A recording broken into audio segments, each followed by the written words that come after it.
चलिए आज दिमाग के घोड़े दौड़ाते हैं और इतिहास के सबसे बड़े अगर मगर में से एक पर बात करते हैं। सोचिए, साल है 1857। मेरठ से उठी वो चिंगारी सच में एक ज्वाला बन जाती है और अंग्रेजों को हिंदुस्तान छोड़कर जाना पड़ता। यानी 90 साल पहले ही आजादी। बिल्कुल। तो आज का भारत कैसा होता? हमारे पास जो स्रोत हैं वो इसी कल्पना की परतें खोलते हैं। हमारा मकसद है ये समझना कि उस एक जीत से हमारी कहानी कितनी अलग होती। क्या हम ज्यादा अमीर होते, ज्यादा बिखरे हुए, या कुछ और ही? तो सबसे पहले सबसे अच्छी बात से शुरू करते हैं, पैसा। अगर 1857 में ही आजादी मिल जाती तो जाहिर है भारत की वो भयानक आर्थिक लूट नहीं होती जो अगले 90 सालों तक चली। इसका असर कितना बड़ा होता? बहुत ज्यादा। इसे ऐसे समझिए, उस समय भारत दुनिया की सबसे बड़ी अर्थव्यवस्थाओं में से एक था। हमारे कारीगर, हमारे मसाले, हमारा कपड़ा, ये सब दुनिया भर में मशहूर था। हाँ बिल्कुल। ईस्ट इंडिया कंपनी और फिर ब्रिटिश राज ने इसे सिस्टमैटिकली तोड़ा। उन्होंने हमें सिर्फ कच्चा माल सप्लाई करने वाला देश बना दिया और अपने कारखानों का बना महंगा माल हम पर थोप दिया। तो अगर वो 1857 में चले जाते तो भारत की पारंपरिक अर्थव्यवस्था जैसे हथकरघा, कृषि आधारित व्यापार, ये सब बच जाते, शायद ज्यादा मजबूत होते। मतलब हमारे अपने ब्रांड्स होते, हमारी अपनी छोटी छोटी इंडस्ट्रीज फल फूल रही होती। शायद हम मैनचेस्टर की नकल करने के बजाय अपने तरीके से औद्योगिक विकास करते हो। बिल्कुल, हो सकता है हमारी औद्योगिक क्रांति थोड़ी धीमी होती, लेकिन वो हमारी अपनी शर्तों पर होती। वो हमारे समाज और जरूरतों के हिसाब से ढलती। सही है। शायद बड़े बड़े कारखानों की जगह छोटे और मंझोले उद्योगों का एक विकेंद्रीकृत नेटवर्क होता, एक आत्मनिर्भर आर्थिक मॉडल जो शायद आज के दौर में ज्यादा टिकाऊ भी साबित होता। तो इसमें तो कोई शक नहीं कि वो 90 साल की लूट ना होती तो आज भारत की आर्थिक तस्वीर कुछ और ही होती। कोई शक नहीं। आर्थिक आत्मनिर्भरता की बात सुनने में तो बहुत अच्छी लगती है, लेकिन यहीं पर मेरा दिमाग अटक जाता है। अर्थव्यवस्था तो ठीक है, पर देश कौन चलाता? यहीं से बात दिलचस्प हो जाती है। क्या 1857 के नेता बहादुर शाह जफर, नाना साहेब, रानी लक्ष्मीबाई एक आधुनिक देश चलाने के लिए तैयार थे? यही सबसे बड़ा और सबसे जटिल सवाल है। देखिए, 1857 की लड़ाई एक राष्ट्रीय आंदोलन से ज्यादा कई अलग अलग विद्रोहों का एक गठबंधन थी। हर किसी के अपने कारण थे। सिपाही अपने धर्म और कारतूसों के लिए लड़ रहे थे, राजा रानी अपनी रियासत बचाने के लिए, और जमींदार अपनी जमीन और सत्ता के लिए। मतलब एक टीम इंडिया वाली भावना नहीं थी, बल्कि ये सब अपनी अपनी आईपीएल टीम के लिए लड़ रहे थे। हाँ बिल्कुल, ये बहुत अच्छा उदाहरण है। उस टीम के कप्तान बहादुर शाह जफर एक प्रतीकात्मक नेता थे, एक यूनिफाइंग सिंबल, लेकिन उनके पास असल प्रशासनिक शक्ति या अनुभव नहीं था। तो एकता का आधार सिर्फ एक साझा दुश्मन था, अंग्रेज।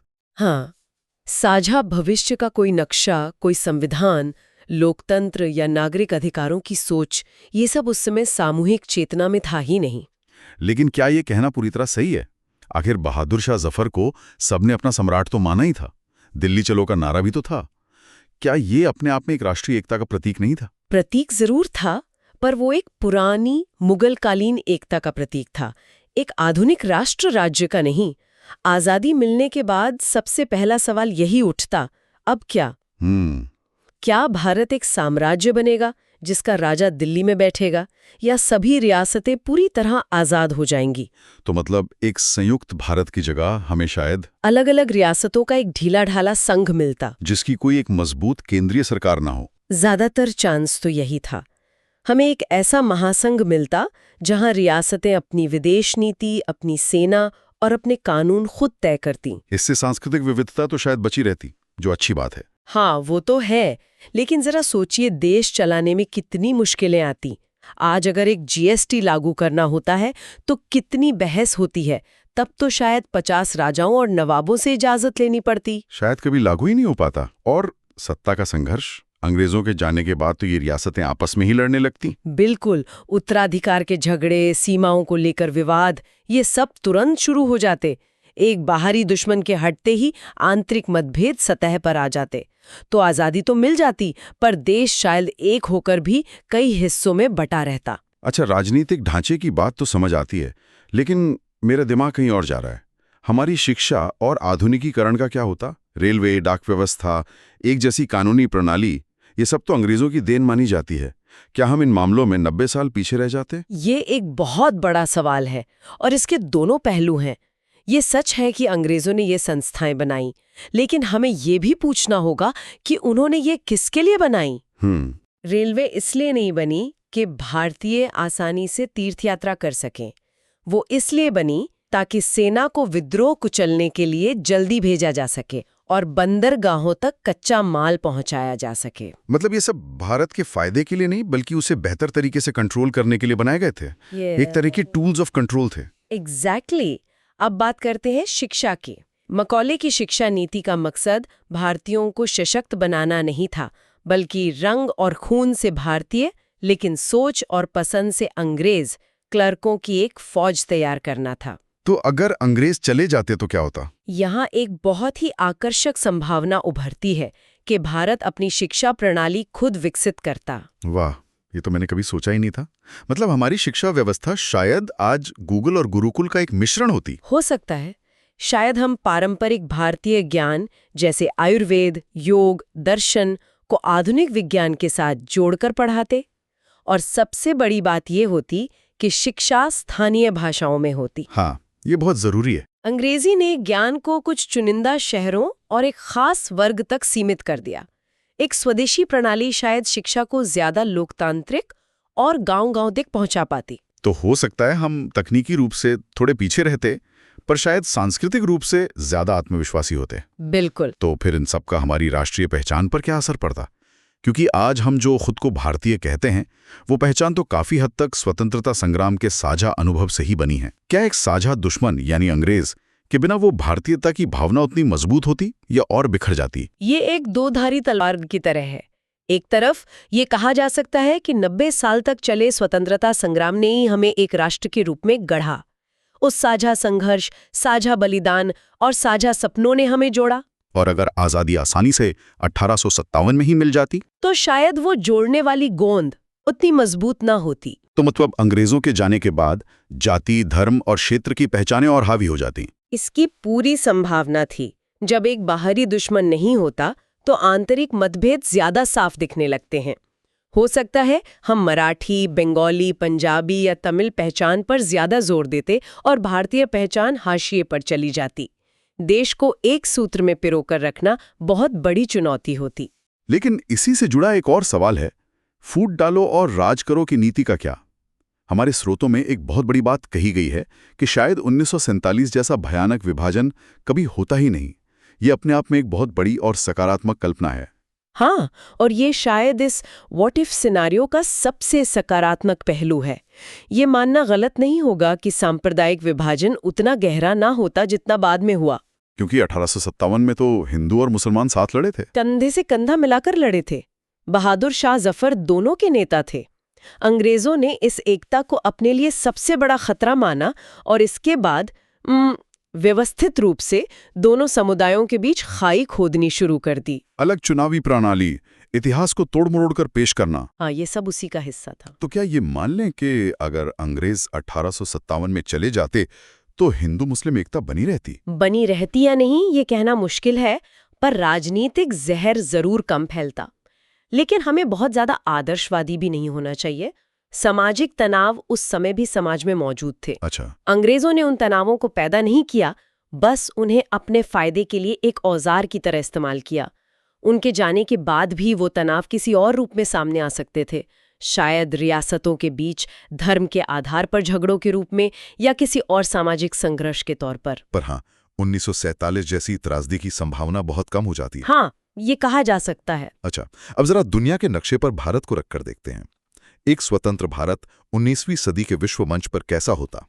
क्या वो दुनिया से अपनी शर्तों पर संबंध बनाता या फ्रांस, पुर्तगाल जैसी कोई और यूरोपीय शक्ति उस पर कब्जा करने की कोशिश करती? ये एक बहुत ही दिलचस्प सवाल है। एक संभावना तो ये है कि भारत किसी भी यूरोपीय गुटबाजी से दूर रहता। वो एक शांत, व्यापार केंद्रित सभ्यता के रूप में अपनी पहचान बनाता, जैसा वो सदियों से था। मतलब हमारी विदेश नीति हमारे व्यापारिक हितों से तय होती? हाँ, न कि किसी साम्राज्य के भू राजनीतिक हितों से। हम शायद दुनिया के लिए एक आध्यात्मिक और सांस्कृतिक केंद्र होते। लेकिन क्या हम सैन्य और तकनीकी रूप से कमजोर नहीं होते? उस दौर में औद्योगिक क्रांति और सैन्य शक्ति ही सब कुछ थी। क्या एक शांत देश दुनिया की बड़ी ताकतों के बीच अपनी आजादी बचा पाता? यही इसका दूसरा पहलू है। हो सकता है कि वैश्विक प्रतिस्पर्धा की कमी के कारण भारत तकनीकी और औद्योगिक विकास में सुस्त रह जाता। कई बार बाहरी दबाव ही आपको अंदरूनी सुधारों के लिए मजबूर करता है। एक खतरा ये भी था कि ब्रिटिश के जाते ही कोई और यूरोपीय ताकत उस खाली जगह को भरने की कोशिश करती। हालांकि 1857 के बाद भारतीय रियासतें पहले से ज्यादा सतर्क और शायद एकजुट होकर इसका सामना करती। प्रथा पर रोक, विधवा पुनर्विवाह को कानूनी मान्यता, ये कानून अंग्रेजों के समय में आए। भले ही इनके पीछे भारतीय सुधारकों का जबरदस्त दबाव था। हो सकता है कि कुछ कुरीतियां ज्यादा समय तक बनी रहती। जब सुधार किसी बाहरी ताकत द्वारा लागू किए जाते हैं तो समाज का एक हिस्सा उन्हें शक की निगाह से देखता है और उनका विरोध करता है। सही बात है। लेकिन यहाँ एक और तर्क है कि एक स्वतंत्र समाज अपने भीतर से बदलाव की प्रक्रिया को शायद ज्यादा स्वाभाविक और स्वीकार्य तरीके से आगे बढ़ाता। मतलब बदलाव ऊपर से थोपा नहीं जाता, बल्कि समाज के अंदर से ही उसकी मांग उठती। बिल्कुल। जब समाज खुद ये महसूस करता है कि कोई प्रथा गलत है और उसे बदलना जरूरी है, तो वो बदलाव ज्यादा स्थायी और गहरा होता है। ये प्रक्रिया धीमी जरूर हो सकती थी, लेकिन उसकी जड़ें ज्यादा मजबूत होती। और शायद हमें अपने समाज सुधारक मिलते जो भारतीय परंपराओं के भीतर से ही सुधार का रास्ता निकालते। हाँ, बजाय पश्चिमी विचारों को अपनाने के। तो कुल मिलाकर अगर हम इस पूरी तस्वीर को एक साथ देखें तो 1857 में आजाद हुआ भारत कैसा होता? सार क्या है? सार यह है कि हमें एक ऐसा भारत मिलता जो शायद कम नौकरशाही वाला, ज्यादा पारंपरिक और पूरी तरह से विकेंद्रीकृत होता। दुनिया उसे एक आधुनिक लोकतांत्रिक गणराज्य से ज्यादा एक प्राचीन सभ्यता के रूप में देखती, जो अपनी जड़ों से जुड़ी हुई है। तो मतलब निचोड़ ये है कि 1857 में मिली आजादी हमें एक देश नहीं बल्कि कई देशों का एक क्लब बना देती। हमें राजनीतिक स्वतंत्रता तो मिल जाती, पर शायद भारत की वो पहचान खो जाती जिसे बनाने में अगले 90 साल के संघर्ष ने मदद की। बिल्कुल। ये अगर मगर की पूरी चर्चा हमें किसी एक सही या गलत जवाब पर नहीं पहुंचाती है। ये हमें ये समझने में मदद करती है कि आज़ादी का मतलब सिर्फ विदेशी शासन का अंत नहीं होता। उसके लिए एक साझा सपना, एक वैचारिक तैयारी, संस्थागत ढांचा और सामाजिक परिपक्वता भी उतनी ही जरूरी है। 1857 के वीरों के पास साहस और बलिदान की कोई कमी नहीं थी, लेकिन शायद उनके पास एक आधुनिक राष्ट्र बनाने का नक्शा नहीं था। और शायद 1857 की क्रांति का सबसे बड़ा योगदान उसकी सफलता या असफलता में नहीं, बल्कि इस बात में था कि उसने भारतीयों के मन में ये विश्वास जगा दिया कि स्वतंत्रता असंभव नहीं है। उसने एक ऐसी चिंगारी जलाई जो आगे चलकर एक विशाल आंदोलन बनी, भले ही उसे अपनी मंजिल तक पहुंचने में 90 साल और लग गए। और हम अपने श्रोताओं के लिए एक विचार छोड़ जाते हैं। अगर एक राष्ट्र का निर्माण केवल एक बाहरी दुश्मन के विरोध पर टिका हो, तो दुश्मन के चले जाने के बाद वो राष्ट्र अपनी पहचान कैसे बनाता है? अपनी एकता को बनाए रखने के लिए उसे किन नए धागों की जरूरत पड़ती है? ये सवाल सिर्फ 1857 के लिए नहीं, बल्कि हर उस समाज के लिए प्रासंगिक है जो स्वतंत्रता की तलाश में है। क्या एक साझा दुश्मन काफी है, या एक साझा सपने का होना भी जरूरी?